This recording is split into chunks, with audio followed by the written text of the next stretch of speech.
For January 17th, 2023 for the Shakopee City Council. Will the clerk please take the roll? Councilmember Delaney. Here. Councilmember Whiting. Here. Councilmember Contreras. Here. Councilmember Yost. Here.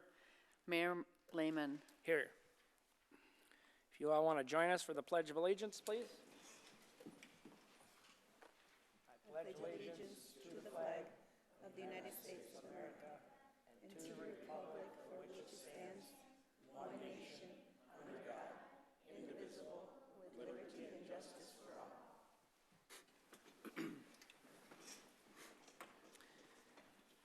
Before we approve the agenda, we're going to make an ad, and that ad would it be right after number 3 or right before number 3? Right after number 3, so we'll do the swearing in, approval of the agenda with the addition of the swearing in of Councilor Yost. So 3A will be the swearing in of Councilor Yost. Yes, sir. Motion, Mr. Whiting? Make a motion to approve the agenda with that added item. Is there a second? Second. Motion by Mr. Whiting, seconded by Ms. Contreras. Any discussion? Seeing none, all in favor say aye. Aye. Agenda is adopted. Swearing in of interim council member Terry Yost.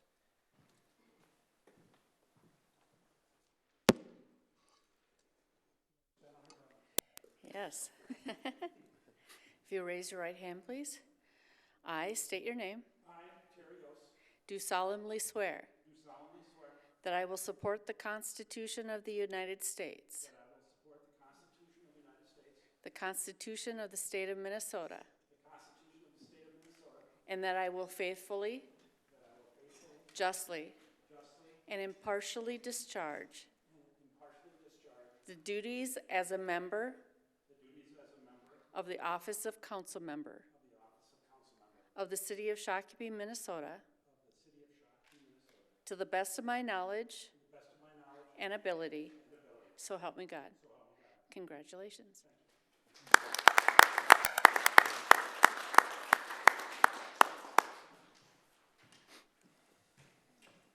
Well, Welcome and thank you, clerk, city My clerk pleasure. / elections lady. Item number 4, consent agenda. Mr. Whiting? I'd like to pull 4A3, please. Any other change? 4B1. 4B1.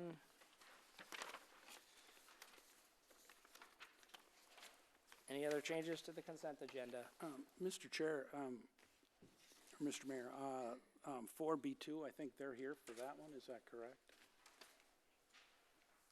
Is there Scout troops, are you here for the little, library? yeah, we'll take that one off then too. So that is actually B2, you said? 4B2, So far we have 4A3, 4B1, 4B2 removed from consent. Mr. Mayor, Yes, sir? we have one addition. It's has been properly noticed, but just so you know what it is and everyone else does, 4A9 is the resignation of the city engineer, public works director. That's on consent, yep. Yes, Any sir. other changes to the consent agenda? Okay. A motion to approve the modified consent agenda would be in order. Mr. Yost? Mr. Chair, I will make that motion to approve the consent agenda as stated. Is there a second to the motion? Second. Motion by Mr. Yost, seconded by Mrs. Contreras. All in favor say aye. Aye. Opposed? Motion passes.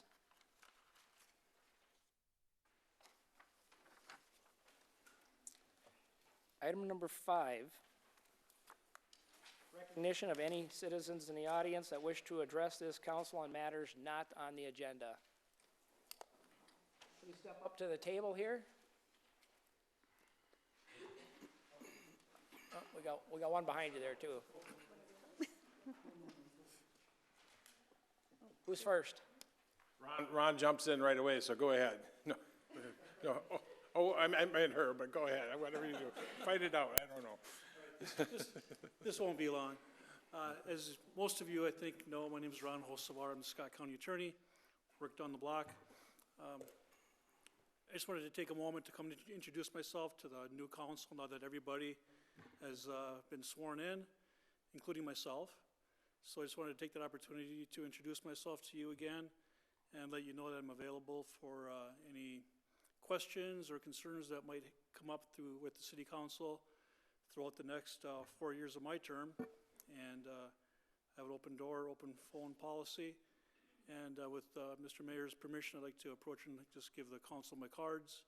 Absolutely. And I'm open to answer. I know this typically isn't an question-answer session, but if there's anything quick I can address, I'm willing to do that. I'm also willing to come back at any time throughout the year if any issues come up to answer any questions that the council may have concerning the operation of my office or any decisions coming out of my office or any concerns at all. With that, Mr. Mayor, I will take my leave and give you my cards. I'm sure, depending on what happens with the state's pending legislation on the THC bill, we'll probably have some questions. As we all will, that's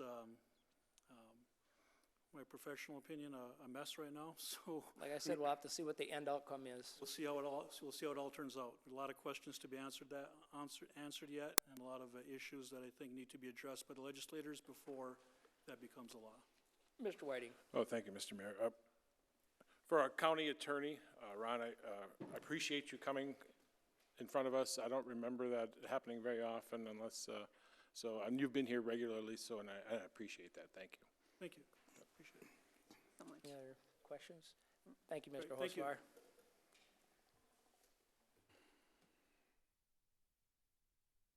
Just come out, sit down, and Yep, he'll be have a just seat in the minute. chair there, please, and state your name and address for the record, please.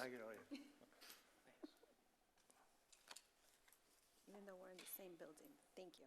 And congratulations on getting reelected. Gotcha. Speed dial. I do now. All right, State your name and address for the record. sure. My name is Wei Wei Feldman. I live in Fargo, North Dakota, but my business in Shakopee.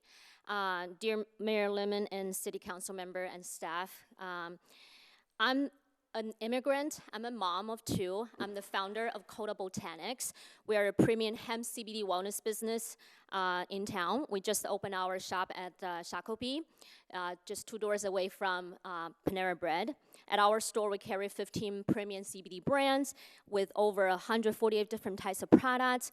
We're the only retail business that in the city of Shakopee who specializes in selling premium CBD wellness products. We're a very reputable business with a lot of 5-star review on Google.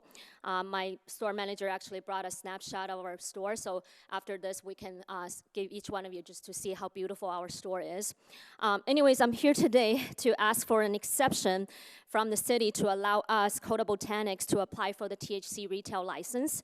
According to your article, J under section 110.202, a license to sell THC products will only be issued to a retail establishment that has a valid license to sell electronic delivery devices, tobacco products, and tobacco-related devices under section 110.057 of the city code. This means that THC retail license will only be issued to a tobacco license holder.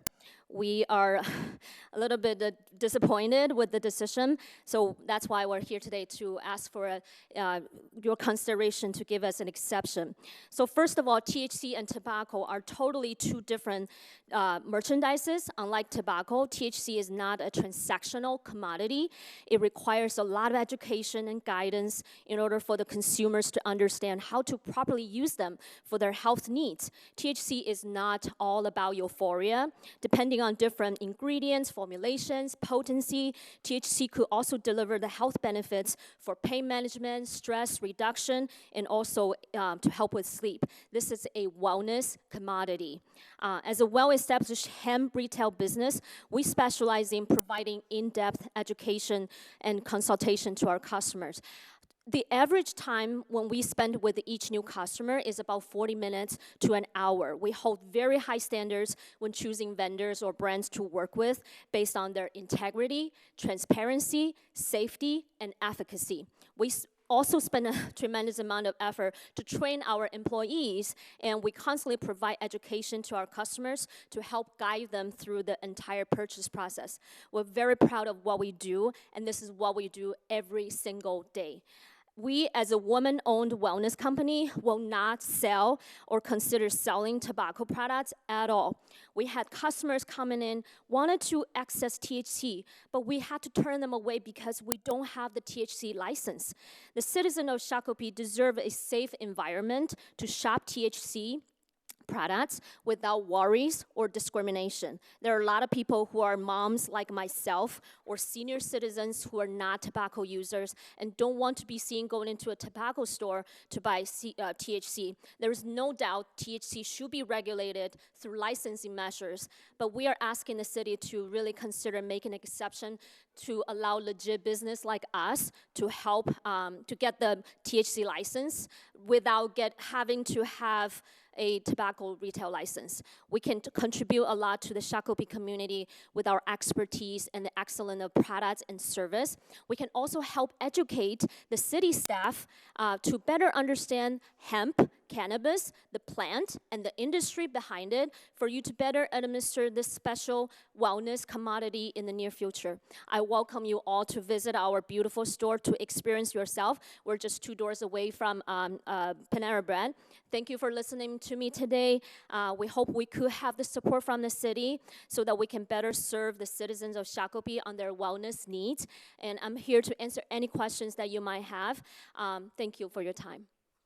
Thank you. Thank you.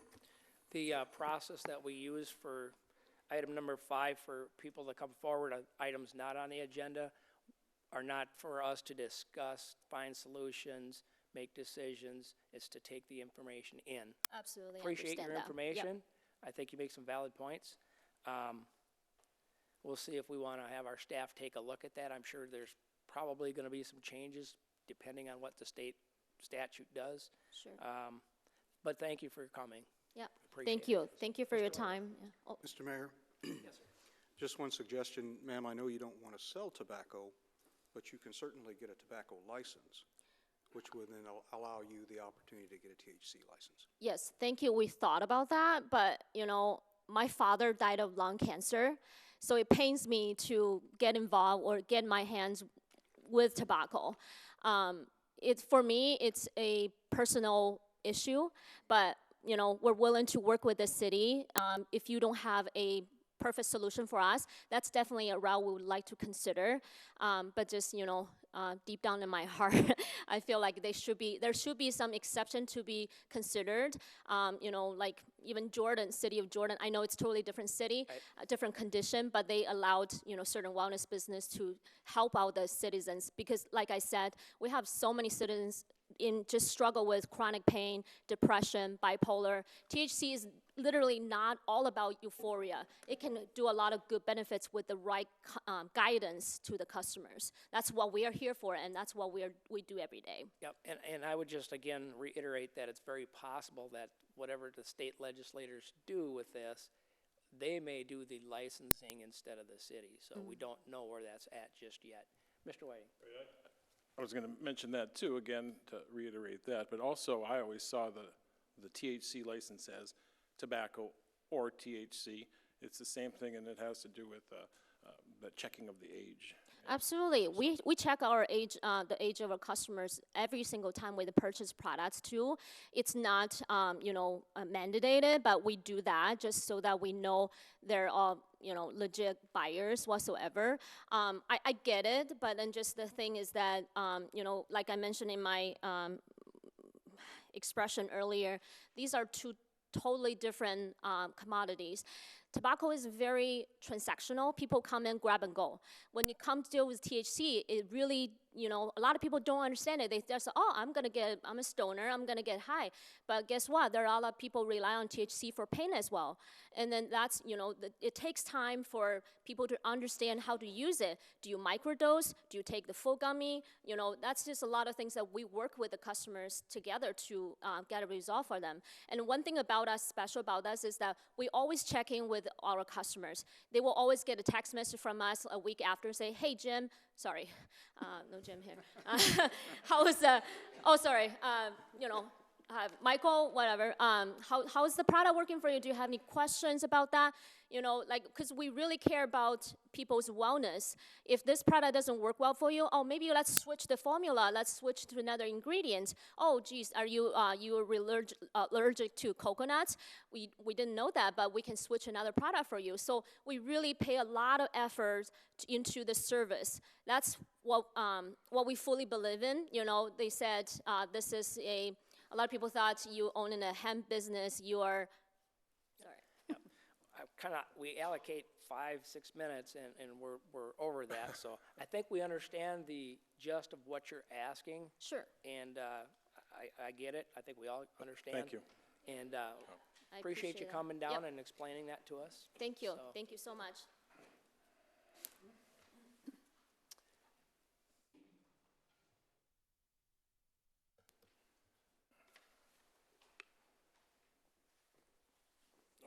How's it going, guys?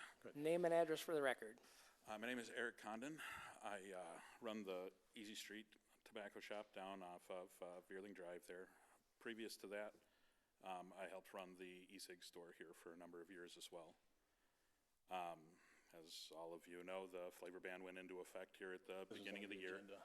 Yeah, That was approved. is this on the agenda? It's already approved. No, you're talking about the flavor.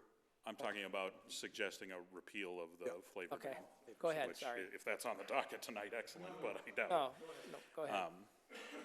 So, at any rate, to kind of give you guys a brief description of my business model, I'm not really a traditional tobacco shop in the sense that I carry chew or loose leaf or any roll your own type stuff. I come from a very specific niche where I tend to service ex-smokers with low nicotine strength devices. Unfortunately, part of that business model is being able to offer flavored versions of that low strength nicotine. Over the years, we have dealt with the growing popularity of e-cigs in general amongst young people. We have a number of policies that we adopted as a store that aren't law that helped us deal practically with keeping them not only out of our store physically, but establishing a reputation as being a bunch of hard A's, basically, that you shouldn't even bother approaching in terms of trying to get age-restricted product from us. I'm pretty proud of that reputation at this point. In recent years, it's actually become extremely easy to keep young people out of your store. There's a very limited and specific selection of products at this point that they tend to gravitate towards. My suggestion, aside from just coming here and asking you to repeal the flavor ban, was to offer you alternatives that still move yourselves towards the objective of youth prevention, i.e. targeting something like nicotine strength rather than the actual flavoring of the device.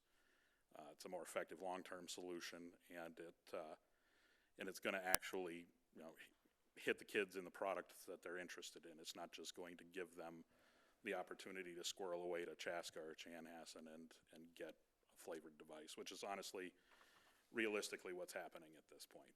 I spend most of my days turning people out, and they shrug and say, okay, I guess I'm going to Chaska. So, little Timmy Delinquent's been inconvenienced by 5.5 miles, and meanwhile I'm being asked to lay down my life and livelihood for this. Nobody can sustain a 66% loss to their revenue overnight. At the end of this week, I lose my employee. 90 days after that, I'm in the bread line behind him. So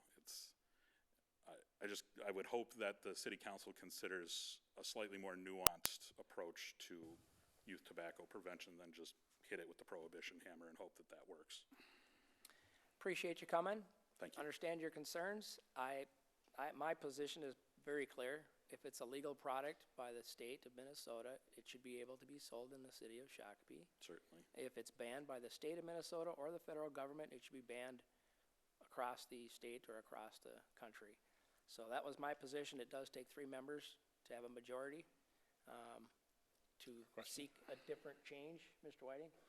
Have you looked into the research of how flavored vapes addict children to tobacco, and how the tobacco industry is relying on addicting children to tobacco in order to have Actually, a interesting that future you- for them? It's interesting that you bring that up. I read not only the set of documents that the Surgeon General came up with that you guys cite for the impetus of this ordinance. I read all of the rest of the documents that they are actually a selection from. I've had 8 months to pore over all of this legalese. In those documents, in fact, and a whole bunch of third-party corroboration, it goes on to state that prohibition efforts are a disappointingly mixed bag of results, ranging from minimal improvement to nothing at all to actual recidivism to smoking. The point is that you're taking options away from people, and they're just left with whatever you didn't mess with, i.e. tobacco. Left to play out, that's how it will wind up being. In the 3 to 5 year outlook, everything will be tobacco and menthol flavored, owned by R.J. Reynolds and Altria, and those companies will get a chance to sell your kids yet another generation's worth of their products. More than likely, this actual flavor ban was probably brought to you by an advocacy group.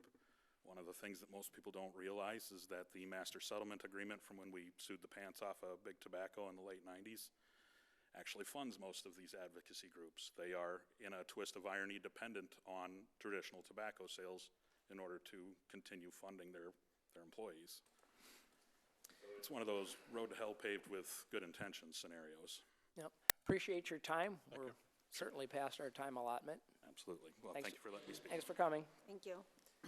Is there anybody else in the audience that'd like to address the council on a matter not on the agenda? Yes, sir.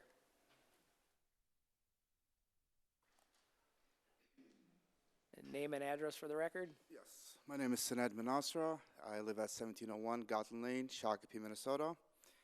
I'm here because of the flavor ban. I just want to add, it's hurting us really bad. It's hurting our customers. Our customers are getting frustrated because we don't have their product that we used to have, and now they got to drive somewhere else.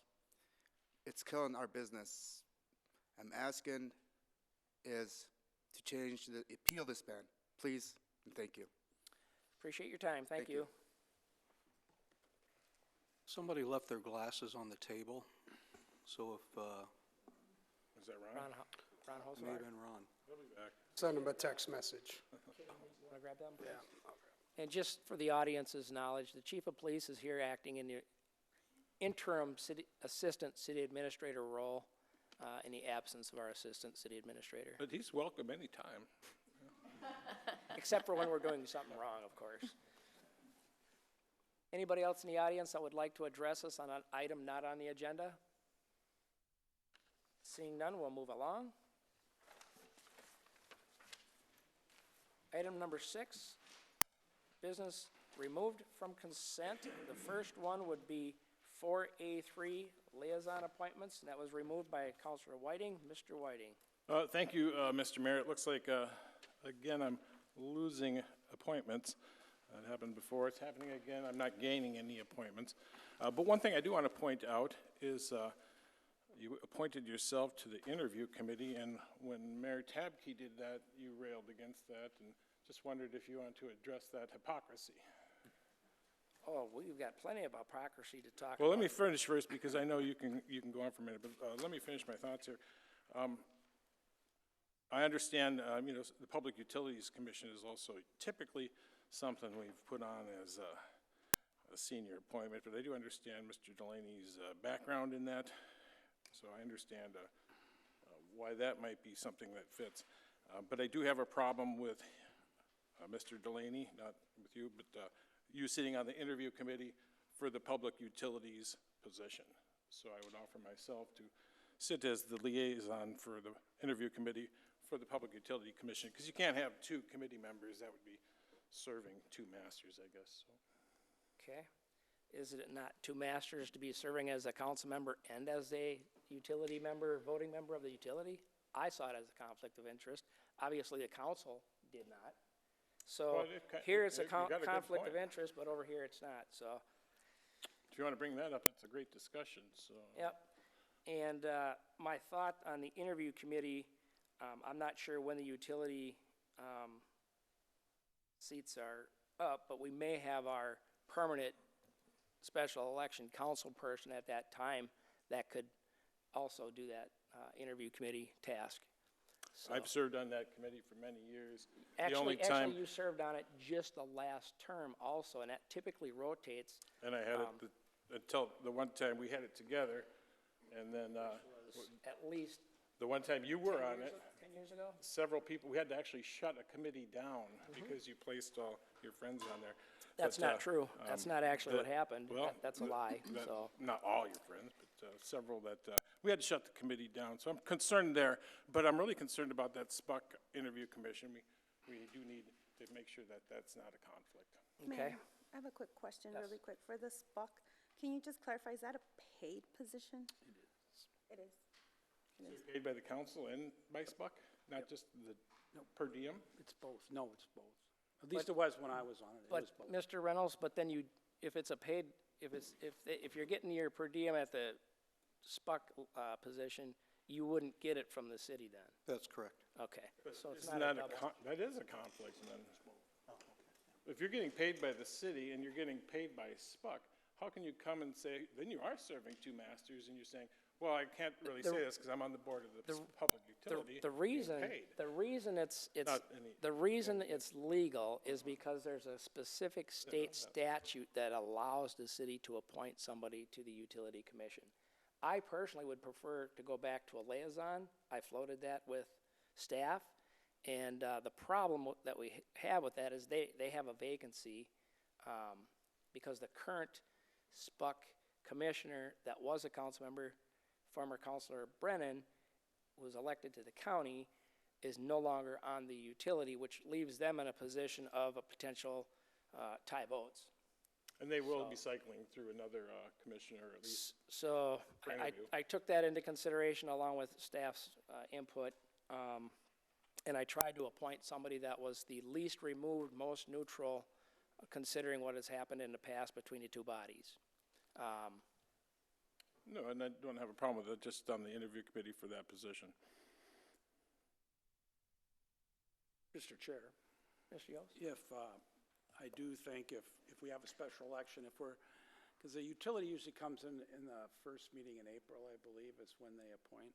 I believe I'll still probably be here by then. And I have served numerous times on the interview committee in the past, and I would be willing to step into that role if that would appease the conflict that you're anticipating.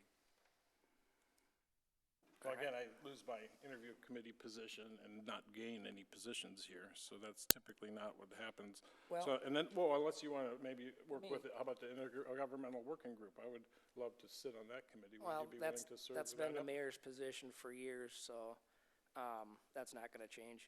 The other thing Because you stacked yourself pretty well here with a lot of I them, didn't too. make this rule. The city administrator told me what the mayor's appointments are. I didn't get to pick and Okay, choose. well. Okay? So that was consistent with past mayors. Matter of fact, I was on that committee as a council member, and I was removed from it for the mayor to take over. That was a few years back. But anyway, I know there's another appointment where Councilor Contreras contacted me, and she was interested in the chamber, but I couldn't contact Jay because then it would be three of us discussing something that's going to be coming before us, which would be a breach of the open meeting law serial. Right, and I've, So I didn't try to work that out. I thought we'd understand. work it out here in the public to not violate that serial open. so you want to strip another one? No, my thought was, I can't speak for her, but maybe she wants to trade Yeah, I would not be available for many of these other ones, so for scale and the RTF. I wouldn't be eligible for EDA, but Scale or I think RTF? scale would be a great position for her. She hasn't been on it too, so, Okay. or Mr. Delaney as well. That's a good position for them. And I have served on the school board and Well, I'm trying to keep some continuity in some of these things also. well, I'll take the interview committee back then. I looked at you for vice mayor, Minnesota Valley Transit Authority, which you already have. You have a lot of knowledge on that. you've been with the chamber, and I know you wanted to keep that, and I was gonna let you and Counselor Contreras discuss that if you wanted to. You still have the downtown Shakopee, Main Street. Right, and those, So them those are, meet maybe once or twice a year collectively. okay. Well, you've got an opportunity to meet with, to take on Scale and the RTF, which the Scale. And I don't want to strip her of that either, so I wouldn't do that well, too. she would- I she would won't be, gain the I won't cha- be taking She would commit, gain the chamber then.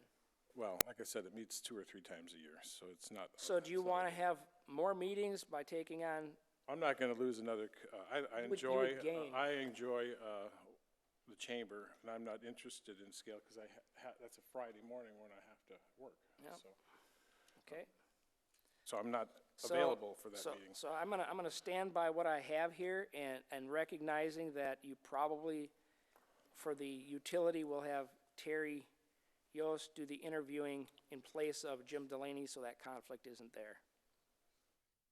Well, that's what I'm interested in. I guess that's the main crux of the issue here. And then I just want to again point out that you did have a problem with Mr. Tabke sitting on the interview committee. And he we did, can so look it it's, up. so he did, so So- he set the but you precedent. railed against it, too. He set the precedence, so apparently you didn't have a problem with it at the time. No, I didn't. That's fine. So- You so can- now you I think do. you're all right. No, I know. I'm just pointing it out, the hypocrisy. So, Yeah, the I hypocrisy will- is that you have a problem with it now, but didn't have a problem with it then, so, no, I don't. I just So- said you had a problem with it then, but that's all I'm saying. all right? So one change would be that the utilities interview committee would have Terry Yost and myself instead of Jim Delaney, so there wasn't a conflict. And that's the crux. of Is it. there a motion? Mr. Yost? Mr. Mayor, I'll make a motion to approve the 23-24 mayor liaison appointments With one change? with the change as noted. Change is noted, and that change would be, Councilmember Yost will sit in with myself for the interview for the utility, since Councilmember Delaney will be on the utility. Is there a second to the motion? Second. Second by Councilor Contreras. Any discussion on the motion? All in favor, say aye. Aye. Opposed? Motion passes unanimously. Item number 4B1. Off consent monetary donation for aquatics program. Angelica, you Thank took you, this Mayor. off, go I ahead. did. I just wanted to acknowledge the donation that is being made and just say thank you for the continuous support to Sue. There she is. I was looking. She's hiding behind Mr. Kursky.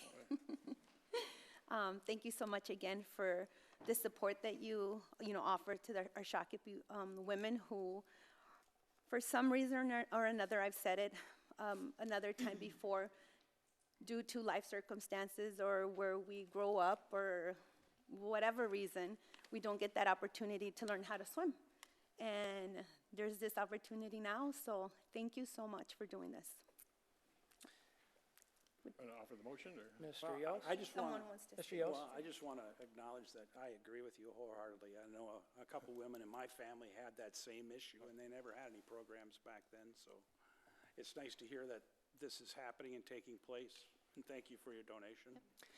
Could we possibly have Sherry maybe give a little background? Mr. Mayor and council members, I'm here tonight to recognize the continued support of Sue Westergaard and our Women's for Water Safety program. The continued support by Ms. Westergaard has allowed our department to facilitate the program at a low cost to the participants of the community. This past Sunday, we started our third session with 18 women attending the class. Along with our aquatic staff, led by Caitlin Meyer, and 6 women volunteers, they work with the women to promote water safety.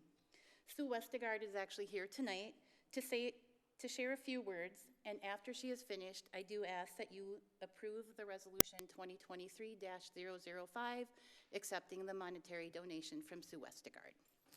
Thank you.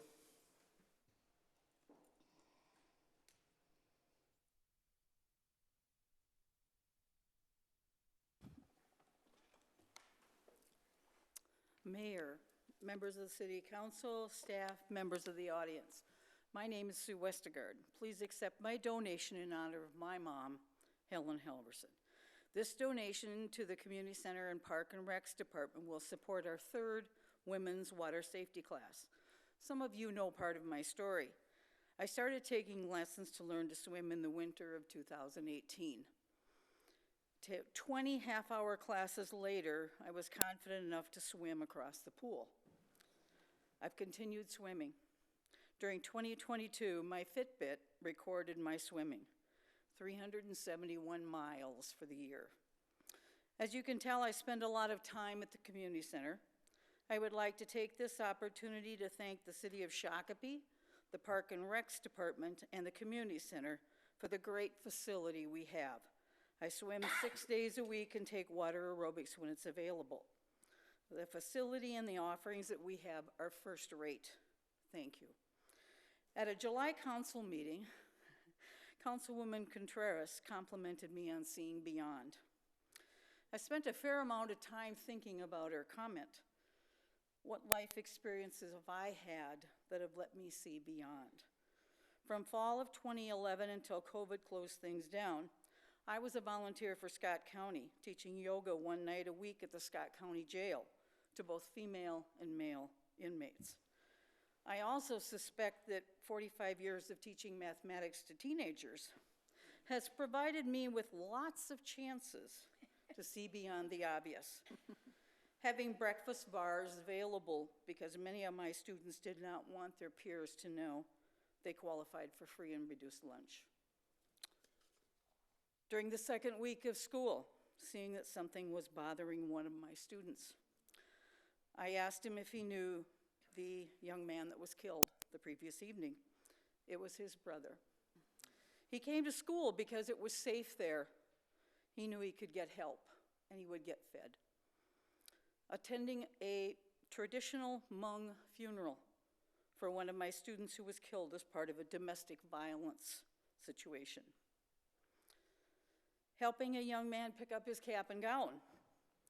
He didn't have an ID. Why would he need a driver's license when his family doesn't have a car? Working with 3 young women who came to our high school from a Somalia refugee camp. We spent 3 years working together. We started on basic mathematics. They graduated the year after I retired. So as I swim my laps and attend my water aerobics classes and go about my daily activities around Shakopee, I see things that maybe many other people do not notice, or I wonder. Some of our community is not being represented in what I see. I found the information from the 2020 census to be very interesting. 6% of the population of Shakopee lives beneath the poverty level. That's $27,750 for a family of 4. An additional 11.5% of the family is below $41,347 for a family of 4. Aside from the socioeconomic diversity, Shakopee also has a racially and religiously diverse population. In the 2020 census, 63.5% of the population identified as white, as compared to 89.6% in the 2000 census. The remaining 36.5% identified as Black, Asian, Hispanic, American Indian, or more than one race, as compared to 10.4% in the year 2000. According to data from 2019, you can obviously tell I taught mathematics, right? 16.8% of Shakopee residents were born outside of the United States, with Mexico, Somalia, and India being the most common birthplaces. The city website says Shakopee, innovating, entertaining, and thriving. I see the women's water safety class as something that is innovating, entertaining, and thriving. I see this program as meeting those criteria for the demographics we have now. Some of these are underrepresented in our community center program, even though they might be in drop-in programs like Open Swim or Open Gym. We're giving women a chance to learn to swim, or at the very least, be comfortable in the water. Many of our participants have never been in a pool. One of our attendees Sunday night said her children had taken lessons, now it was her turn. We're also giving a group of women, many of whom are my friends, a chance to volunteer for something important. 3 of our volunteers have gone on to get their WSI training. As I talk to our lifeguards, I've impressed upon them the idea they're involved in something really important. Thank you to Caitlin for making this dream of mine come true. One of our participants from our summer session wrote me a lovely thank you card and a following note, and I quote, "My sincere appreciation for the work you do to help grow in our lives, the dedication and organization you have in directing a group of people for our benefit is admirable. You are a person who, with your advice and testimonies, has achieved that we have perseverance and confidence that we can reach the goal of learning to enjoy aquatic life. It's easy to recognize strong women. They're the ones who build each other. I cannot think of a better way to honor my mom. I feel we can do more. I'm interested in helping and excited to see how we continue to meet these criteria, innovating, entertaining, thriving for our diversified community as we move into the future. I wonder what my next idea or dream will be." Thank you. Thank you. Thank you.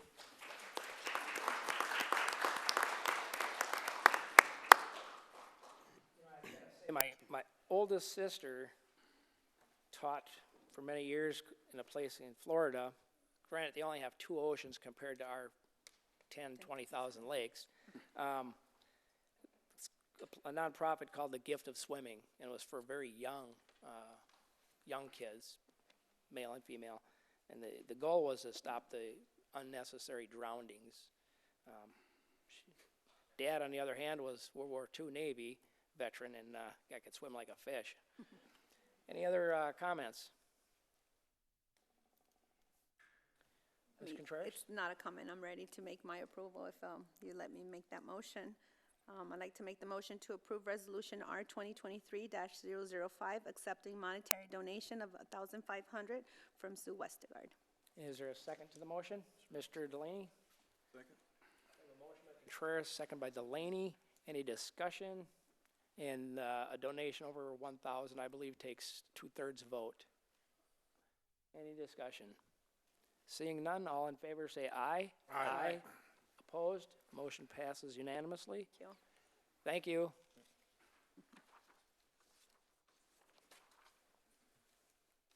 Item number 4B2 was removed from consent by Councilor Yost. I'll turn it right over to staff. Good evening, Mayor and council members. I actually have Steph Miller, who we've been working with. If you could come up to the microphone, please, Steph. She came forward with a proposed project. We currently have 12 little libraries within the city of Shakopee. Most of those are in private residence.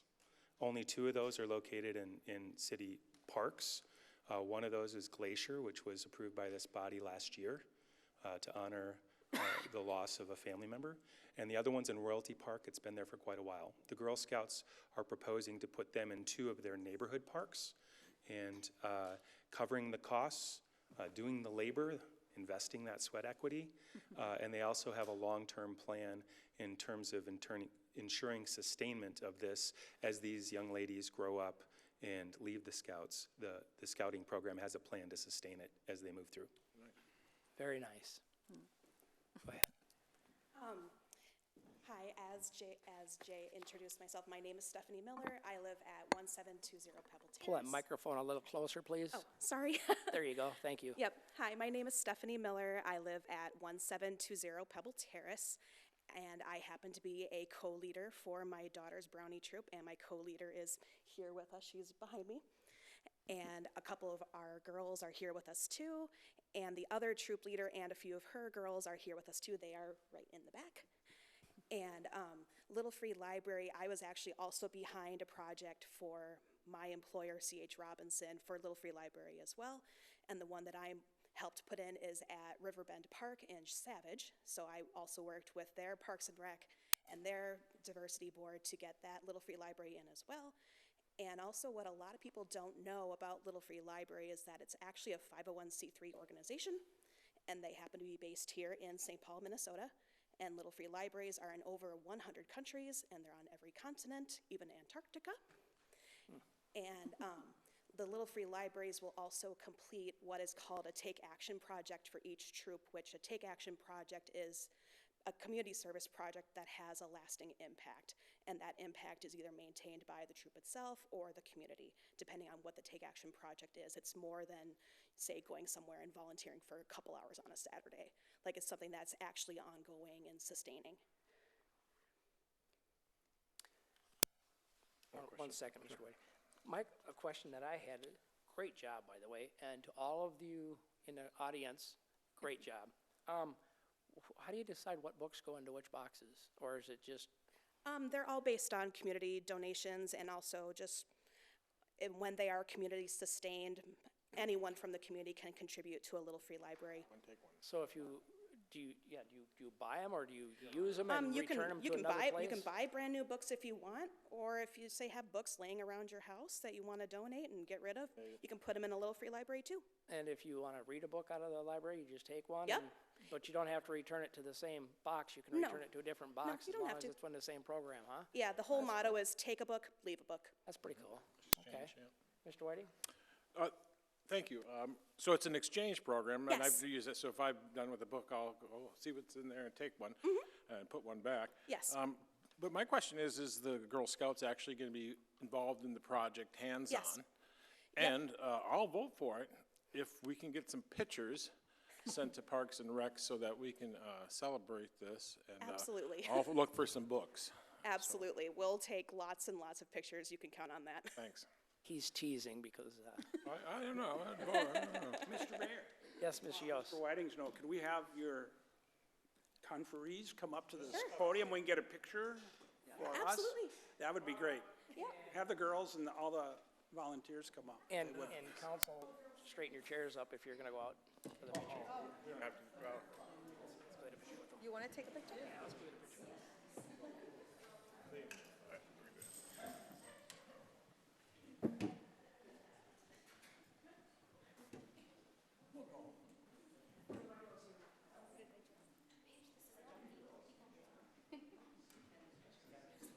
This is the cover for the next hometown wrestling. Yeah, right.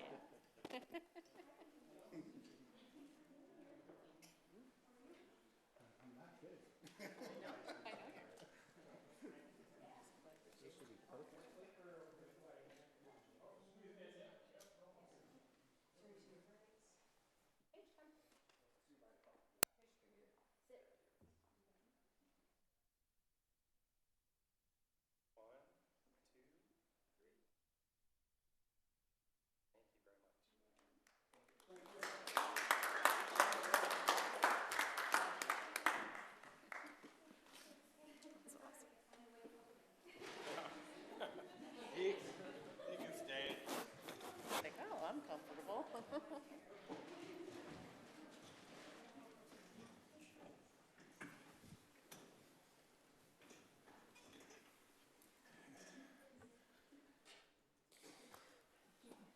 Before we, are you done? Yeah. Thank you very much Yeah, for thank you. coming. Before we move on, a motion would be in order. Mr. Yost?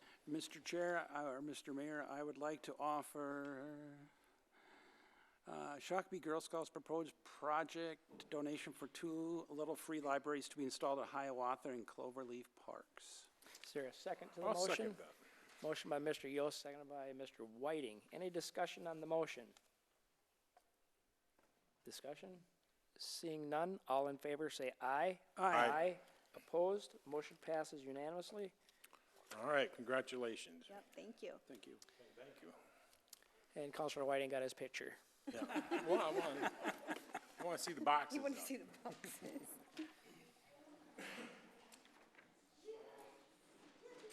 All right, that was item 6. Item number 7A1, discussion on Public Safety Department.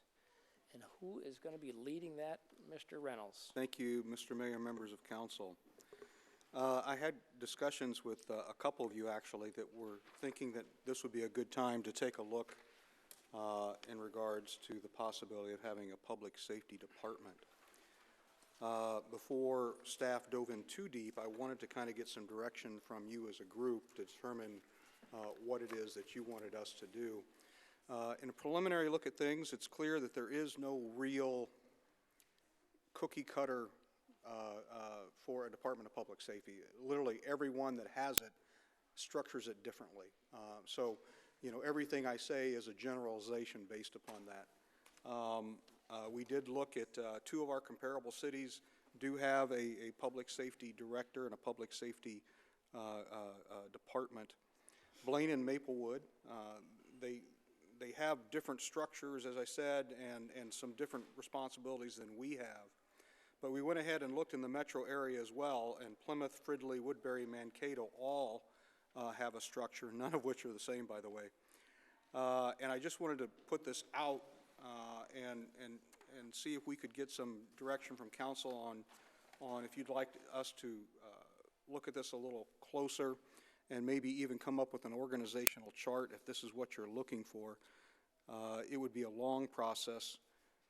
Clearly, we would have some internal changes that we would have to make, and also I have to point out that we currently have a Police Civil Service Commission, so anything that we did in regards to the police department would have to go through that Police Civil Service Commission process for us to move probably even further than we are tonight. So just wanted to throw it out on the table, have some discussion, and give us an idea as to what you would like us to do in the future. And I'll start off. As I responded to the question, to me it adds a layer of bureaucracy, another expense, and it sends a very bad signal to our existing departments that are operating with their own department heads that apparently there's a need because they're not doing a well enough job. And I think it's exactly the opposite. I think our departments do an outstanding job. I'd put them up against anybody in the state, probably in a 5-state area, actually, if not the country. You know, I look at if there's a real emergency management type situation, we have a dedicated person in that role already. So I'm not there yet on this. Mr. Delaney, we'll just go right down the line. Same. It adds a layer of I guess, management that doesn't need to be there. I think our existing structures is sufficient. Also, I think there's a cost adder there. We're not not saving any money for the city. I mean, it does improve our public safety response. So I'm not there yet either. So. Mr. Whiting? Well, thank you. We're at an interesting point when we don't have a fire chief right now. We're in the middle there, in between. And so it is a good time to talk about this discussion. And when we talk about Shakopee, we're talking about one, if not the biggest entertainment destination in the state, probably within the 5-state area. And we have a major 40,000 seat amphitheater coming. So there's going to be a lot of many different questions looking at the overall guidance of how that goes. And I know our team does a great job, and it has nothing to do with saying that they don't do a good job. And to your point, we just paid the chief a little more, I think. We talked about, well, maybe you don't got it yet, but we're going to make you earn some of that, right? So I'm not looking at changing the structure as far as adding another layer of bureaucracy. I'm looking at adding a layer of accountability. And you look at the news nowadays and you see things, school shootings, you name it, things that are going on. How do we have a plan in place for everything? You know, you mentioned having that emergency management. Well, that's great. That's reaction force. Mm-hmm. How do we have a force, you know, and someone that's planning, and we do this great, but do we have enough time to really focus on all the things that could happen? And maybe we do add another layer where it's an assistant to the chief to take some of those other duties, but look at it as a full public safety, broader scope, not just another layer of bureaucracy. 40,000-foot amphitheater going on 40 to 50 times a year. There's going to be some emergency management questions that need to be answered, and we'll get it right. But you know, maybe it's the time we start looking at some of those things, overarching and trying to pre-plan. Councilor Contreras. Thank you, Mayor.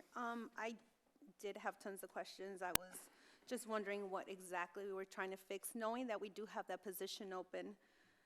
But I also had asked, is like, has this been posted, the position? Have we seen our candidates? Do we have any? Is that why we're trying to, I just wanted to understand more. And then thinking what our fire department employees, what are they thinking? Would that be okay?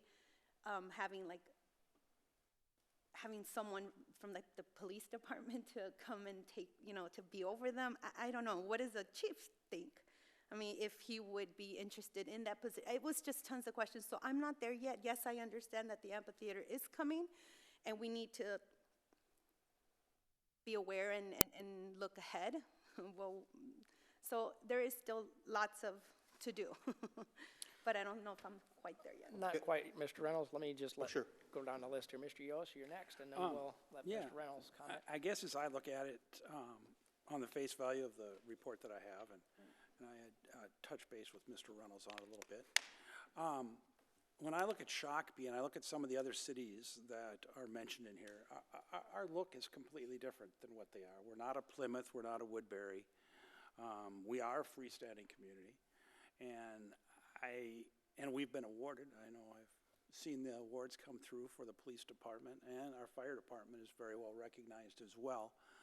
I don't necessarily see that need for that another layer of bureaucracy in there. I see, Jeff, you're to be commended for the community approach the community policing that we're doing, and I think that's a big step towards eliminating a lot of the reasons why a lot of these other communities have those issues and had to go to this type of program. I don't see it right now. It's not, well, we're not perfect because there's always going to be crime, otherwise Jeff wouldn't have a job. So I guess that's kind of my thought process. It may be something down the road, but I don't see it as something that we need to do right now. Mr. Reynolds, you had a comment? Yeah, I was just going to say, as far as timing was concerned, I actually put the chief process on hold until we got direction from this body.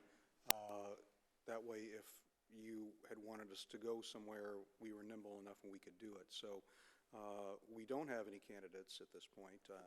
We literally just stopped the process. So, and if I can just really briefly talk about these two organizations.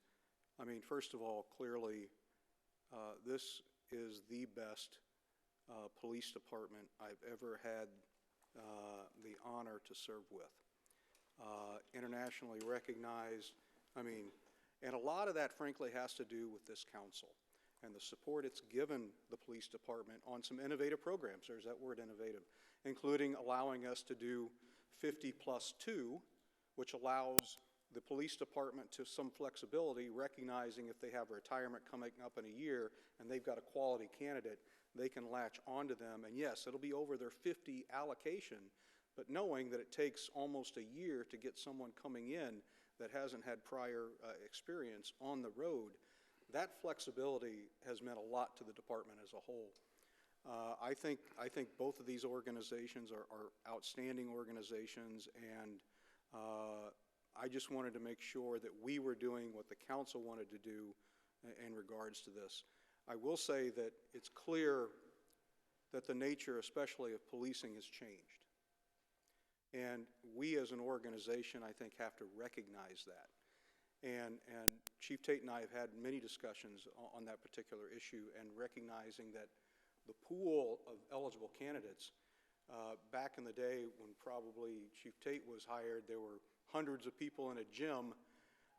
Those days are over. And we're lucky if we can get a handful of viable candidates. And then we have a very extensive background check when it comes to the police department. And frankly, it's the quality of your people that gets you the results that you get from the Shakopee Police Department. And we need to recognize that moving forward. But that being said, I just wanted to make sure that you understood why the timing was, why we're looking at it now, and then we await direction from you. It's final. Do you need anything else from us, or have you already received it? It sounds like the majority are fine with the structure as is. And what we will do is that we will continue to look at this and have discussions for the future, and maybe we can extrapolate some things that we can use in the departments as well. It's certainly not going to be shelved. It's one of those things, I think, that as we continue to try to be better in what we do as an organization, that we look at those things and see if we can't modify if we need to. There's some unique things that Shakopee has going for it that some of these other cities don't. One, we have the county seat, the sheriff's department, and jail and courthouse right in the middle of our town. We have the SMSC, who have a lot of capabilities in mutual aid activities. We have a lot of mutual aid friends out there, and we have a very active school where the schools, the county, the sheriff's department, the Shakopee Police Department, and all these entities actually work together on the pre-planning for a lot of these anticipated items that Councilor Whiting mentioned earlier, which a lot of these bigger cities that are intertwined don't really do that. They kind of look at their own little bubble within their department. So that would be my comment. Mr. Whiting? Just to follow it up, Chief Tate and I did have this discussion and talked about this would be the time to have the conversation. And it was not any kind of diss on the department or any way that we were doing anything wrong. But hey, let's open it up.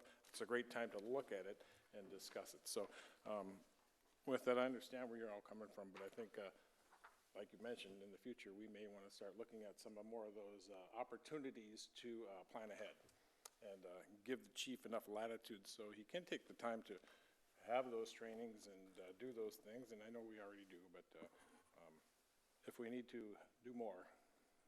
All right, good discussion, appreciate it from everybody. Mr. Mayor, just Reynolds? one final did you know fact, and I know all you know. 70% of the people that we incarcerate in Shakopee are not from Shakopee, which is an astounding, yes, sir. Not incarcerate, 70% of the people that we arrest. In custody arrest. Allegedly. Excuse me, thank you very much. But that is a dynamic that most communities do not have. So, there you go. Good discussion. That, to my mind, justifies a little bit more on the ground front line than it does 8-4 oversight. Moving forward to 7B1, Park and Recreation's 2022 Annual Report. Mr. Jay Tobin, our Park and Rec Director. Good evening, Mayor and council members. It is my pleasure to bring this report to you. I sent you in the advance packet the data. Data can tell a story, but I think pictures tell a better story. So this evening, it's really going to be more the story behind the data.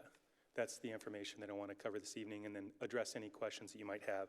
So the first story is you have to have a great team to do anything. And we have a team of teams.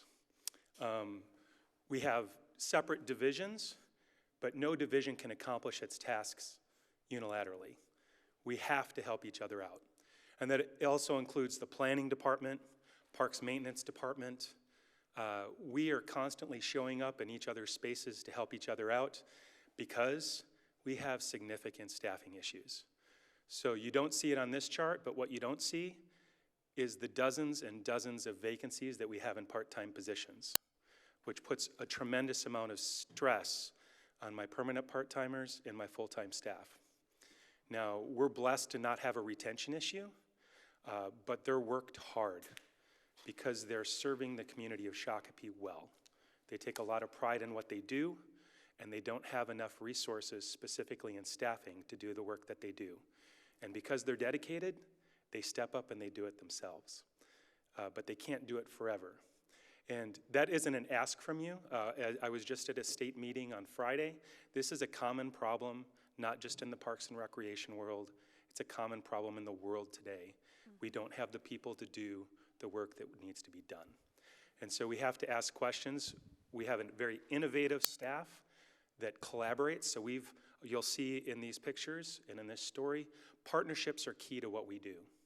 We cannot do what we do if we don't have community partners. People in the community are stepping up and volunteering. Businesses in the community are opening up their checkbooks and writing us checks.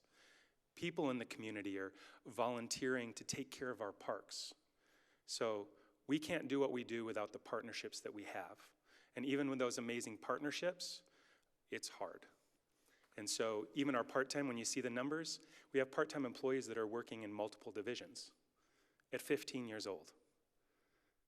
We need more kids like that, but they're just not there. So this is where it starts, a team of teams.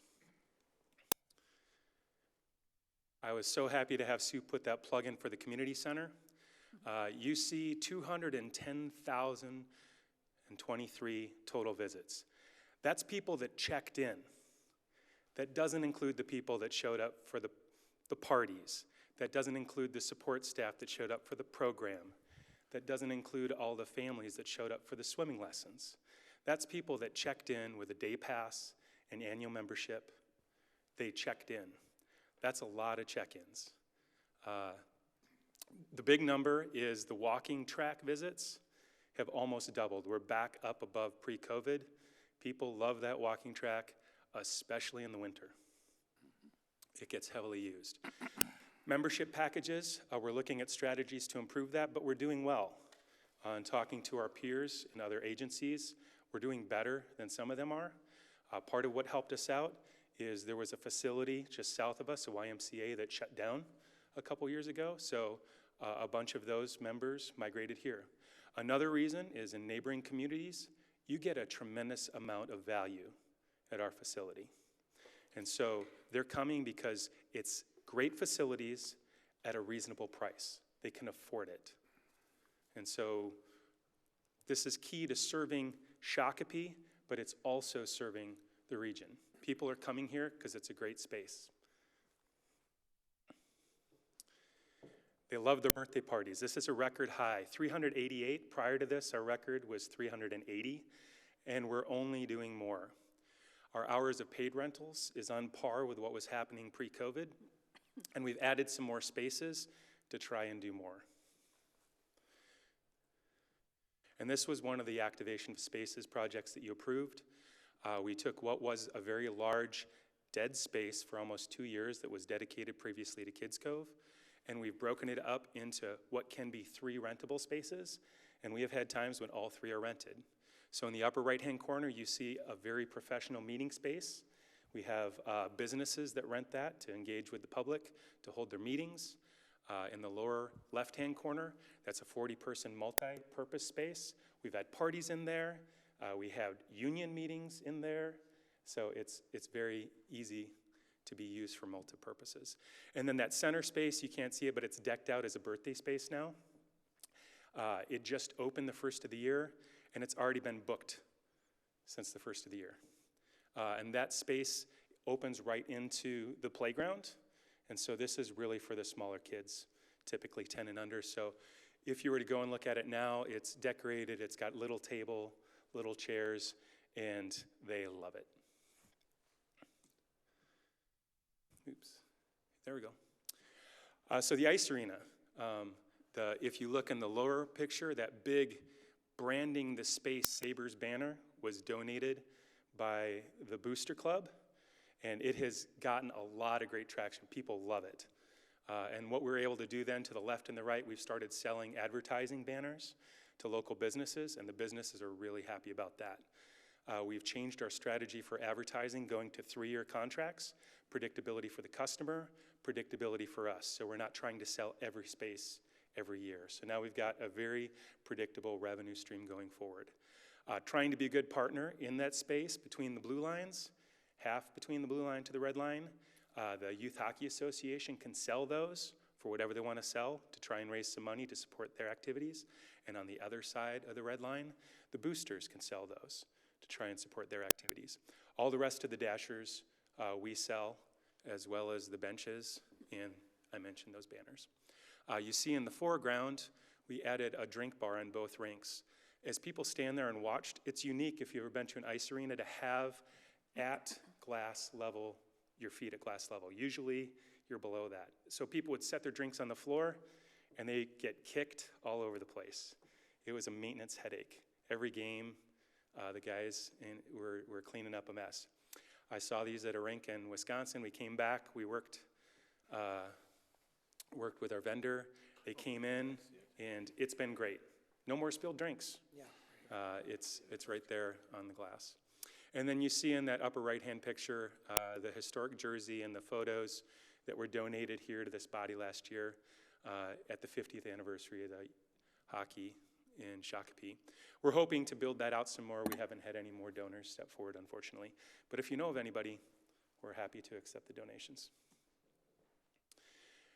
These are the numbers that some of you are very concerned about. This is the dollars in the ice arena. So general admission is pretty steady. Our prime ice rentals have gone up. Our exempt ice rentals went down from what our projection was. What does that mean, exempt? Exempt means that you don't pay taxes, tax exempt. Oh, I get it. And so that's school district, youth hockey association. And the reason those went down was we were going off of projection in which they were using a lot more ice, a lot more optimistic. And then inflation happens, people start watching it. And so they're still all operating within their contract. They're just not buying all the excess ice above and beyond their contract. So we've internally changed our processes for when they book ice and when they can turn it back. So we'll do a better job this year of selling it on a secondary market. So we should see that revenue back up this year. It was hard for us to get turned around on a secondary market from the time we got noticed that they weren't going to need the ice to when we could get it out to sell it. So we'll do better. Those partnership agreements are the Shakopee Skate School, Edge Tech, Training House. Those have all been great partners for us. I call that a little ecosystem. They're supporting one another towards a common good of providing great customer service experiences. And then last, you see the advertising numbers are doing well.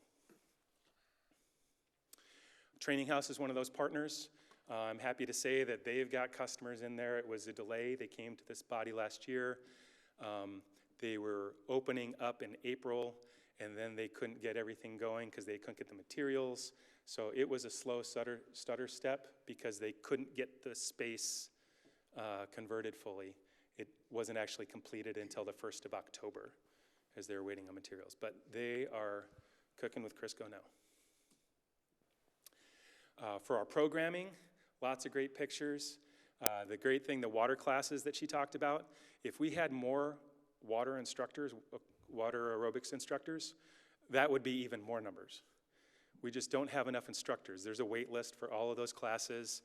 We've had to increase the numbers. So there's actually some people now that are in the deep end, as many as 20, I think we cap it off at 20, don't we, Sherry? 25, okay. So 25 people in that water aerobics class. Some of them are in the deep end through the whole thing because they want to be there. That's got to be quite the workout. Mm-hmm. Our lane classes are also up. Those are going well. We have roughly 40 fitness classes a week, which are all part of the community center membership. Personal training sessions, this is a record high, almost double what it was before, 513. Again, if we had more personal trainers, we would be able to sell even more personal training sessions. The ones that we have are doing a fantastic job, and the customers are very happy, obviously, in that they're buying these packages. We've got some great programs for Parkinson's. You've approved some of those programs to ensure that we're serving the public who are struggling with those sorts of things. And Bunny Yoga, which is up in the upper left-hand corner, booked with a waiting list every time we do it. It's very popular. They do yoga with bunnies. So it's a partnership with the Bunny Rescue. They bring the bunnies in, and the bunnies hop around while you do yoga, and it's super popular. Okay. The bunnies don't really do a lot of yoga. They just. I thought it was a bunny suit thing. I didn't know. They do their bunny thing. Our aquatics programs are stellar. You'd look at $27,568 for Sand Venture this year, and you'd be like, oh, that's down from 2021. Well, 2021, you got to remember, we came out of COVID. Everything was shut down. That's the highest number in the history of Sand Venture. And $27,568 is still $7,568 higher than the highest year before that. So we're doing good with Sand Venture. Swim lessons, we're at $1,033, which is up from 2021. We could teach more swim lessons if we had more water swim instructors. There's a wait list. If you've seen any of the talk on Facebook, people are frustrated. We even changed our registration strategy to try and level the playing field. So we moved it from midnight when the brochure comes out to 6 a.m. so that all of those parents aren't staying up until midnight to get their kids in swim classes. And we still the phone calls and the emails, I didn't get my kid in. So there's a high demand for swim lessons. We can't even come close to meeting it because we don't have the staff. Tot time, the Water Safety Day. This is the third time it's been offered. 60 kids, they come in, they learn how to be safe around the water. Living in Minnesota, it's a fantastic program that Caitlin came up with. 60 kids came through, they learn about it, they get a certificate, and then they get motivated to move on to that next step, whether it's swim lessons or future lifeguard program. Tot time, we're constantly maxed out. The max we can have is 75 in the pool, in that leisure pool. We are regularly maxed out for tot time. Similarly, open swim, we're back to pre-COVID numbers of 100 plus in open swim. What that means, you got to remember our lifeguards are roughly between the ages of 16 and 20. That's a lot of pressure on these young people. And they've got busy lives. So when you get to that next step, the aquatic staffing, we have 10 water swim instructors. We need 20. Now, part of that's seasonal. So right now, we don't need as many as when we're running the indoor aquatics facility and Sand Venture. That's really the highest demand time. But you have to have a bench of go-to people in order to be able to surge to meet that demand. And when it comes time for us to do that in the summer, we're blessed to have Caitlin, who's also a swim coach, so she's got that inroad to try and connect with the people that are passionate about this. But it's tough. We're better off than any of the other agencies that I talked to on Friday, and we could still use more, particularly with lifeguards. So you'll see the note at the bottom, low availability drives the need. What does that mean? So what you used to be able to do with 28 lifeguards that were all working 20 hours a week, 25 hours a week, now so many of our part-time staff only want to do 1 or 2 shifts a month. So you need 2 or 3 times as many people to accomplish the same task. So not only are we short numbers, but then the people that we have aren't showing up in the same way that people used to show up. So we're really short on hours. And that's no truer than in aquatics. Preschool, youth, and adults, our numbers are up across the board. Some very innovative programs. We've increased what we're offering, and it's being taken. They're using it. Got a lot of great participation in preschool and youth programs. Also added some leagues. So in our adult programs, softball numbers are down everywhere. Not as many people playing softball. And volleyball numbers are sort of steady. It's changed a little bit. But we've added disc golf and pickleball leagues, which has dramatically surged. And so, I got to look at my note on this one. The number's outrageous for pickleball.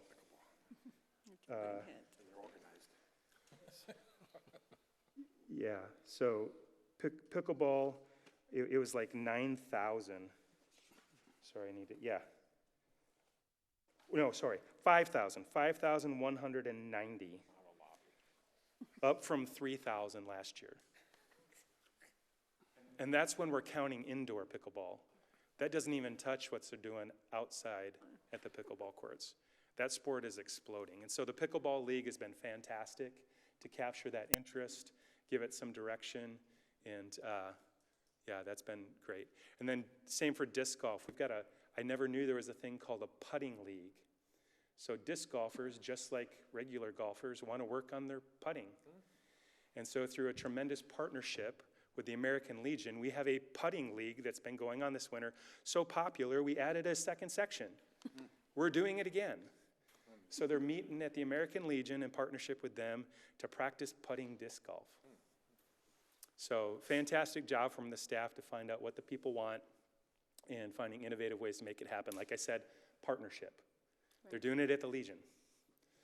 That summer sports program, football is fundamental. That's a great program that's happening. And again, the staffing challenges, we have 6, we need 15.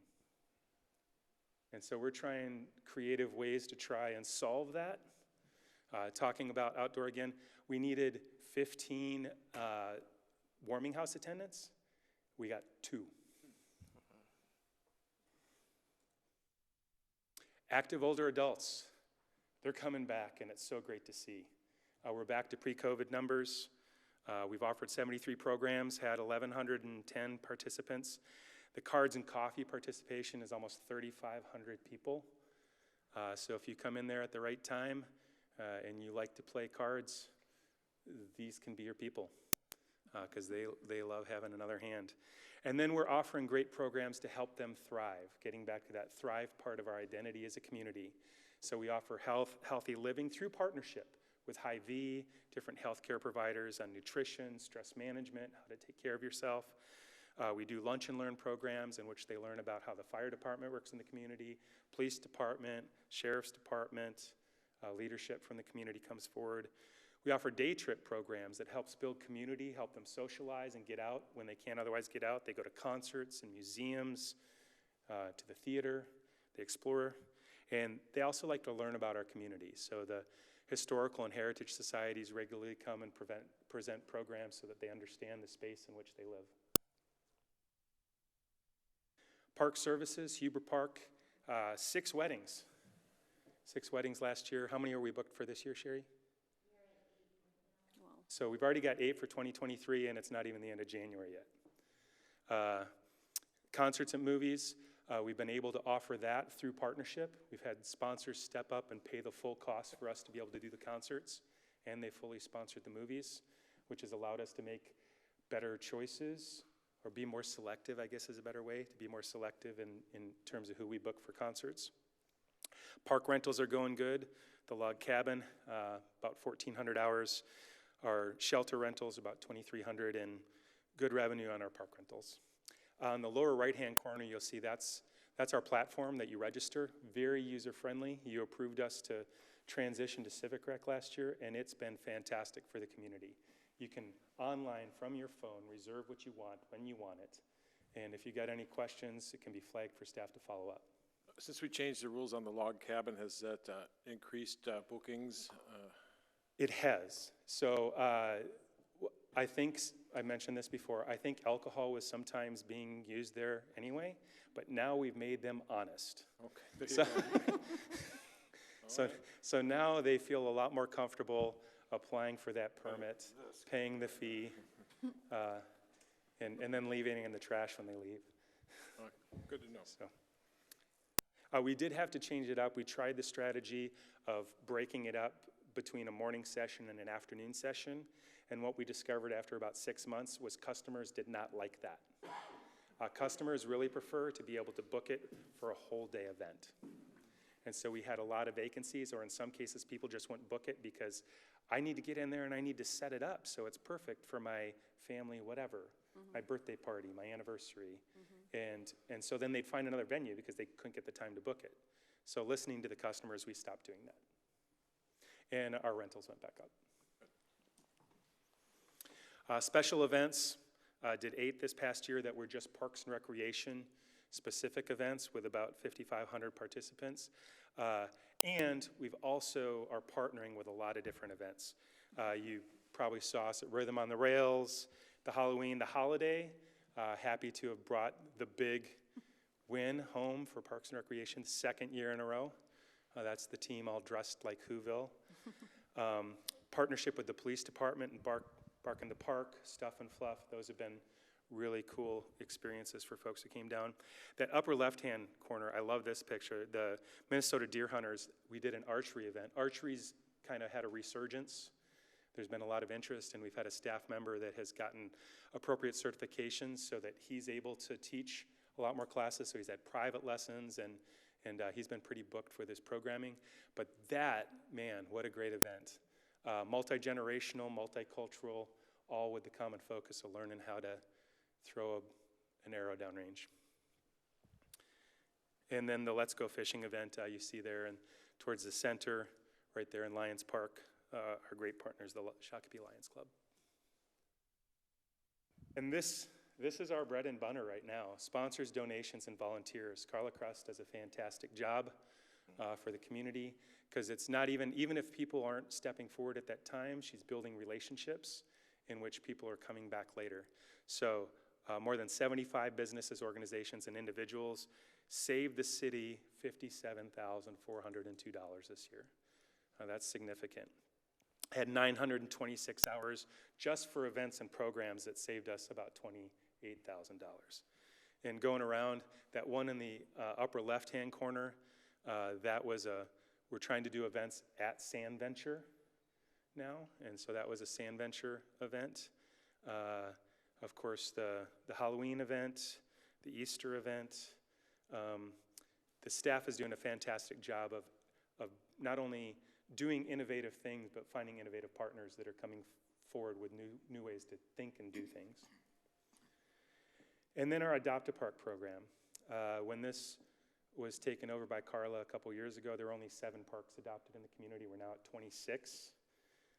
2,502 hours saved maintenance, almost $75,000 in staffing hours. And here's the best part. You're getting people in the community into their park. They're feeling a sense of ownership of their park. You see in the Holmes picture right there, they get a sign with their name on it that says, this is our park. You know, through partnership, this park is maintained as part of the Adopt a Park program by that organization or that person. And as a result of that, I've seen an uptick in terms of responsibility in the parks. They're cleaner. We're really getting, with the vandalism part, we're getting quick notification when something's happening because people feel that sense of ownership. Hey, somebody painted on my playground. Somebody messed up my bathroom. And so as a result of those collaborative partnerships, we're able then to action, find the culprits, bring them, hold them accountable, and stop that kind of nonsense in our public spaces. So subject to your questions, that concludes my presentation on our annual report. The last comment that I'll say is thank you for the opportunity to lead the amazing team that we have in Parks and Recreation. It is a team of teams, and I'm very proud of the work that they've done, and I hope they're proud of themselves. Questions, comments for staff? Mr. Whiting? Thank you for the wonderful report. You know, you guys don't get heard enough that you guys are doing great work over there, and the numbers show it. We look at these numbers all the time, and it's just showing that, and we can't focus on other cities, but we know we're doing great here in Shakopee, and I think you used the word innovative, and I think that's a good word to use when we're talking about what you're doing up there. So make sure you thank your team and let them know that at least I feel, and I won't speak for all of us, but you guys are doing great. So thank you.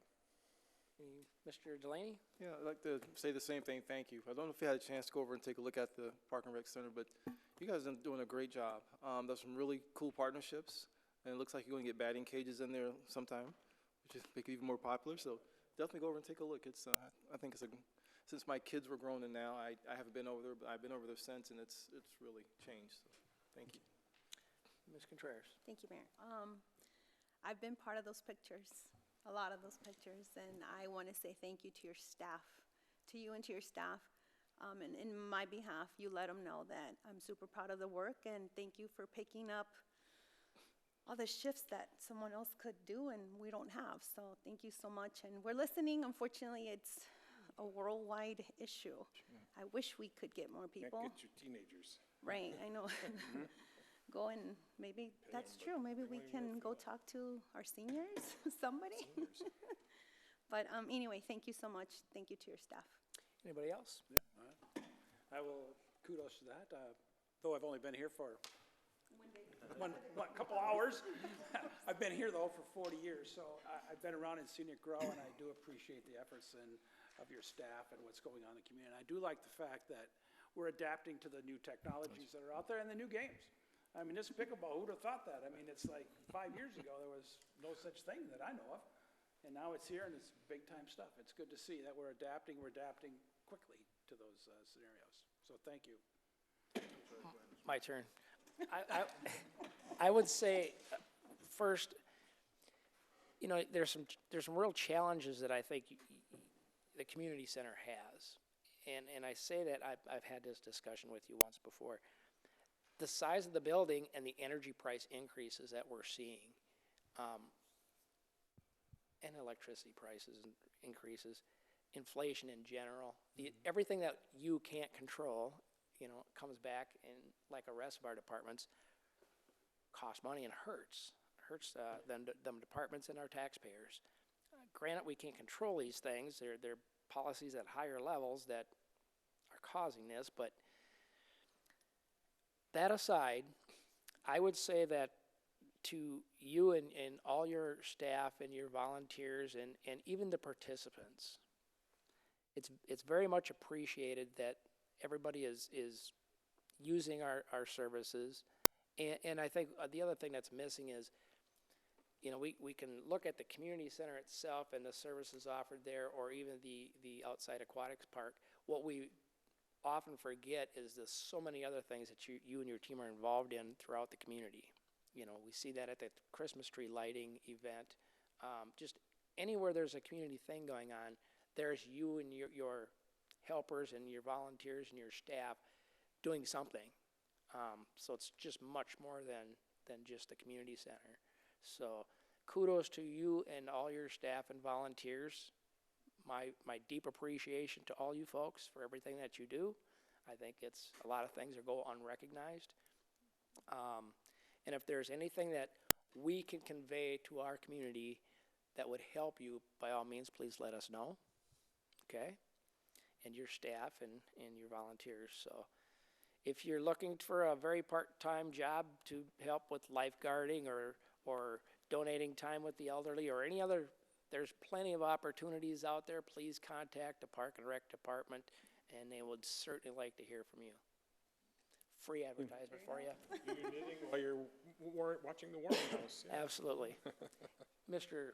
Reynolds. Thank you, Mr. Mayor. As you know, innovating, entertaining, and thriving are our taglines, and that really describes Jay's department to a T.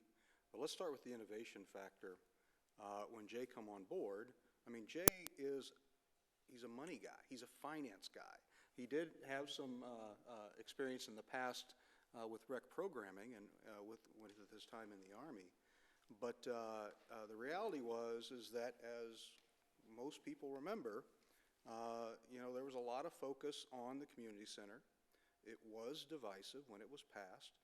And the whole purpose of bringing a money guy in was to try to ensure that we were doing everything we could to have these programs. They're never going to pay for themselves. But the ice that we sell certainly does supplement our programming. And it's important that there's another piece of that ledger besides the money, which is really, really good for a Park and Rec department. And that is the concept of public value. And Jay touched on it throughout his program when he talked about all of the things and all of the involvement. Think about the elderly person who has no other outlet but coming to play cards, who has no one in their lives, and that is the thing that they're living for in the enjoyment. We saw that during COVID when it was closed down, and it was real. Think about the young kids that are getting their introductions to the park by helping clean up the park with their scout troop or with their family. That's public value, and that's another piece of the equation. The money piece, we're constantly focused on that. You recognize that we're constantly focused on that. But that public value piece, which we can't put a dollar sign on, is so critical to doing something called forming a community. And that's what this department does. The value is priceless, right? It is. I wrote a note here, and if I may. Go ahead. I wrote a note here, and you said exactly what it says. How do you put a price on a quality of life? And basically, that public value is what we're talking about, and they do great work up there. Thank you. Thank you, Mr. Tobin. Appreciate it. Thank you very much. Tell your staff we greatly appreciate all their efforts and your volunteers, and we appreciate it. Thank you. Item 8A, city bill list. Any questions for the finance director on the bill list?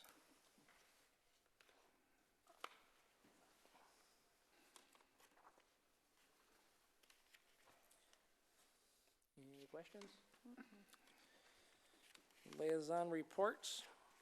We'll start on this end. Mr. Delaney. Well, it sounds like a SPUC meeting. The next one will be 6th February, is the 1st and 3rd of Monday of the month.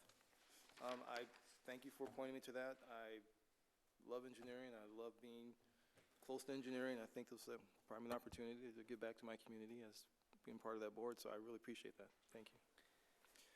Other than that, the other one is interview committee, nothing there either, so. All right, MVTA meets next week, otherwise, nothing to report. Okay. Ms. Contreras? Thanks, sir. The one that I was already appointed to and I'm staying on, so the school board, attended their swear-ins on January 9th, and then I think the most important part of that was the election of the school board officers. For chair, we have Christy Peterson, vice chair, Jeff Smith, treasurer, Joe Aldridge, and clerk, Tim Brophy. So that's what I have. Very Thank you, good. sir. Mr. Yost, obviously, you're I don't have half anything to hours in. report, Mr. Mayor. Except I do have something I should say. I say thank you all for being here and doing what you do, and I'm glad to join you at least for the next 2-3 months. And the citizens as well, I'm glad to be able to serve. Thank you. Thank you. We appreciate your willingness to help us out for the short term with your past We're gonna experience. think up a liaison for him, you know, something. How about the part-time employees? Yeah, Part-time anything, council member, sure. yeah, there you go. My report, January 4th, I met with the chamber president here at City Hall. There was no set agenda. We just kind of talked in general. Obviously, the focus was on our business in Shakopee, since that's what the chamber's focus is on. We talked to tourism, businesses in Shakopee. We talked a little bit about legislation that's in the pipelines. Just a really good, actually an hour and a half conversation. January 12th, 169 Corridor Coalition met that Thursday. The discussion items were the budget, project updates. As you know, we've got many projects going on 169. Jordan 282 at grade crossing and 9. Partially funded. There's legislation looking at possibly some more funding for that. Savage 13, by the ports, where a lot of that traffic flowing west onto 169 gets really kind of tied up with all the truck traffic. Past council has supported that project because of its impact on 169. Scale, attended a Scale meeting. Oh, there's a legislative event for the 169 Corridor Coalition, January 25th at the Capitol, 8 a.m. to 10. I plan on attending that. I'm going to see if Councilor Delaney would like to join me, since he's going to take over on 169. It'd be a great opportunity to get up to speed on all of that. If there's any other council members that wish to go to that event, we'd have to let staff know. I don't know if that's quorum. It is. Talked to Representative Tabke. We're looking to meet at that event and probably have some side discussions on other state legislative things that are happening. Looking forward to that. Scale met on Friday. The topics at the Scale meeting were Three Rivers Park did an overview of everything they're doing in Scott County. CAP Agency did an overview. They had an overview on the Scott County libraries, the ones that are open more than just standard hours. And then after that was the RTF meeting. You all did get a copy of the RTF study, and we went over that study. Pretty long meeting, actually, it's 3 hours, but we went through that study with all the executive members there. Toured the facility, went into a discussion on the next steps. There were some that, obviously wanted to make decisions there, and I was not one of those folks supportive of making a decision at that meeting, because I think the time you need to have time to really digest that study, and the recommendation from the study consultants was, option 2, which is pretty substantial cost. I'm certainly not going to make a decision of that kind of cost without staff and council having a pretty good discussion on that topic, on where it's going.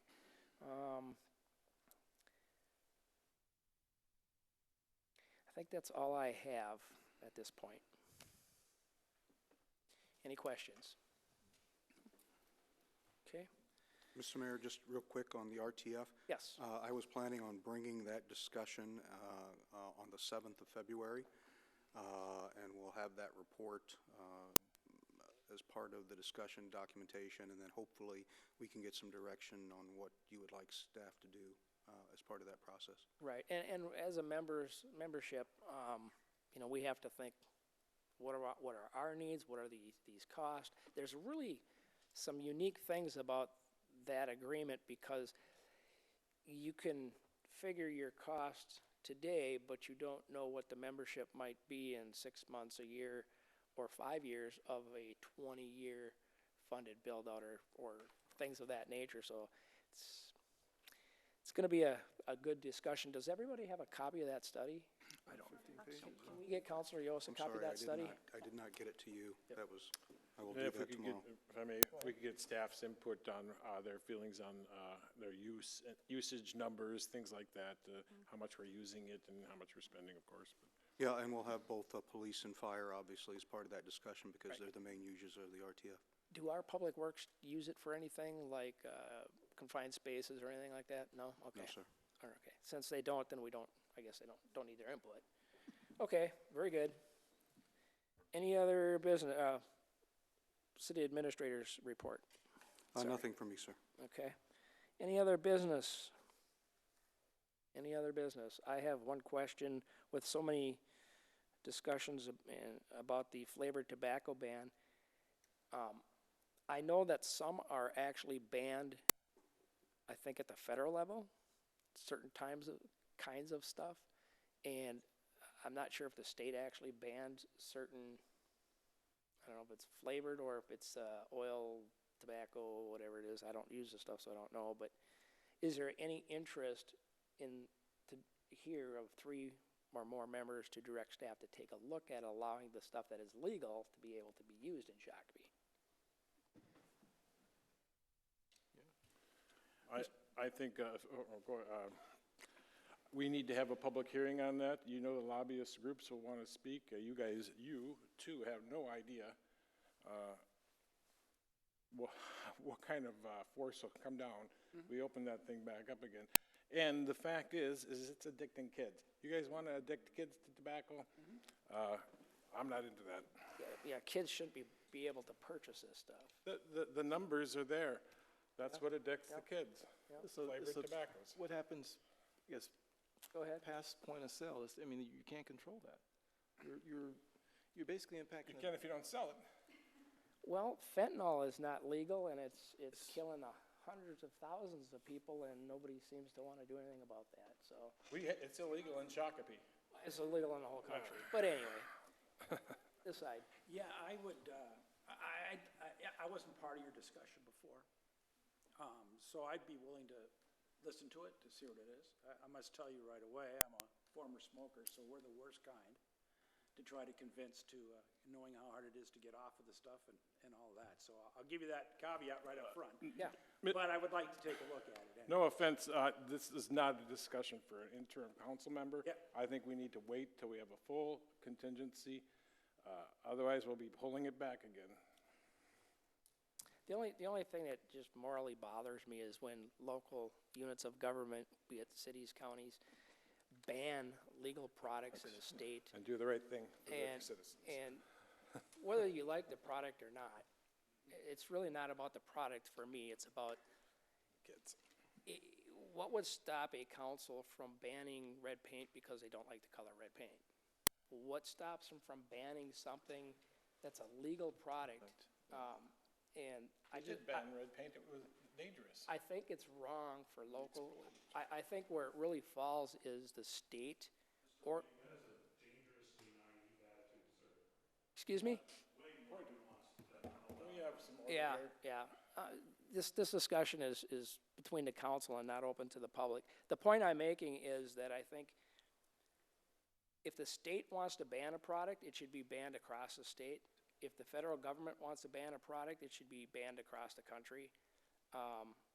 And likewise, if the federal government says this is a legal product, it should be legal across the whole country. If the state wants to make something legal, it should be legal across the whole state. And the reason I take that position is we had this conversation about seatbelts at one time when they came out and required seatbelts, and seatbelts could be a reason to pull you over. Before that, they couldn't use that as a reason to pull you over. And do you want to be able to say seatbelts, even though they're required by state law, aren't allowed, you don't have to wear them in Shakopee. So it's a uniformity thing from my perspective, not a product thing. And that's the way I look at it, so. By the way, they are required in Shakopee. They are required. One last They're question. across the whole state. Did the rest of the county, as far as scale, other municipalities ban flavored tobaccos, Mr. Reynolds? I think it's all over the board, and that's the I know they were problem. looking at the scale. Both the county and Prior Lake have banned flavored tobaccos. Yep, and there's other counties and other cities and all this throughout, it's a hodgepodge all over the state, and it seems to me that if we have higher up levels of government like the state making decisions on banning something or legalize something, who are we to, in effect, supersede state law?